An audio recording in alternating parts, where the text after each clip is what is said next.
The Natural Resources Conservation Service provides valuable support to farmers and ranchers by helping them conserve, manage, and improve the resources on their land.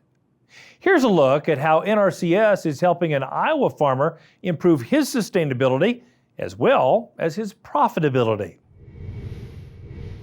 It's early morning in western Iowa, and Steve and Michelle Sprague are out checking their cattle.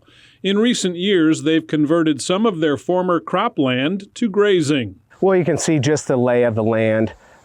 We farm a lot of things that we probably shouldn't, that would be much better suited to pasture. But if we can increase the pounds of beef on each acre that we have by changing our grazing management, that allows us to raise more beef on that same amount of acres, and I think can compete with the profitability of corn and soybeans. I wanted cows when we got married and told him that. I don't know if he believed me, but I was very adamant that we should have cows someday. But then once we had the cows, I thought goal achieved, and I was ready to just take care of cows and move on. He has really looked into some of the local programs and the programs that NRCS offers to help improve our farms and our pasture ground and implement watering systems and rotational grazing systems and ways to really improve the land and improve the cattle and improve the lifestyle for us in running cattle on pasture. They have stepped up and they have looked at, I got the steep hills here, what's the best land use? It's getting it seeded down. If I seed it down, what's the most profit potential to make this work in our operation and lifestyle? It's cows. So they are using the right system for their land. Looking to improve herd health, the Spragues shifted calving to late spring, keeping their cows on pasture rather than in a dry lot. And working with the USDA's Natural Resources Conservation Service, they added fencing and watering facilities to support a rotational grazing system. When I first got the idea to start the rotational grazing, I really didn't have intentions of doing daily moves. So we thought, well, maybe we'll cut this piece into 4 paddocks.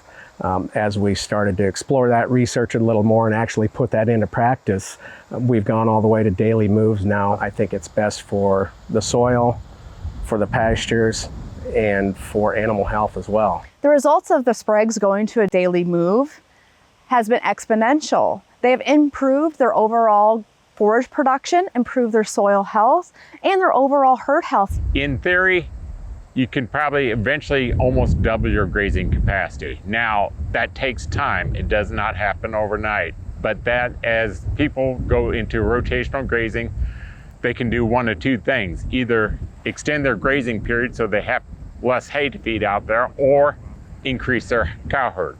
Steve's doing a combination of both. Steve and Michelle also replaced much of their winter hay needs with a practice known as swath grazing. So swath grazing is something unique to this area that Steve and Michelle do. They typically go out sometime in mid to late summer, plant some summer annuals. Typically it's a very diverse mix, upwards of 10 to 20 species. Mow that down December, January, and swath, put it in windrows for the livestock to graze throughout the winter. It's great for the soil health, provides diversity out there, reduces compaction. It's a lot less trips across the field than baling it. It's great to have livestock out there, spreading the nutrients back out. It's simply putting up or taking down polywire. You don't have to start a tractor every day. You don't have to haul hay out to the cows every day. Basically, I swath it and windrow it and set up fence and just allow the cows to graze that and feed themselves. So with using the swath grazing, we were able to cut our fed hay in half this last year, actually less than half from the previous year. Much of what the Spragues have accomplished on their land has been with help from the local NRCS team. I just thought it was a great resource to start with the local NRCS. They've got a lot of knowledge. They have several different cost share options that allow you and help fund these changes. For instance, going from farm ground to permanent pasture. They've got some cost shares to help with the interseeding, with the internal fencing and paddock management. I think we've definitely made a lot of progress in a more direct path and also a faster path in working with NRCS than what we would have on our own.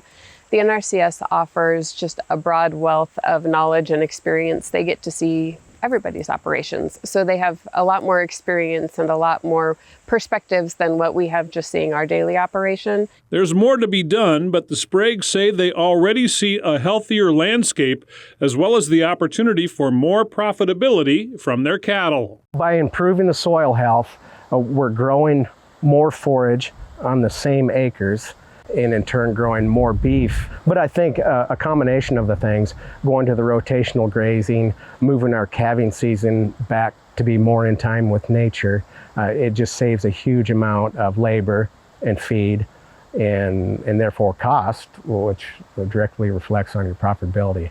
Reporting from Audubon County, Iowa, I'm Brian Baxter for NCBA's Cattleman to Cattleman.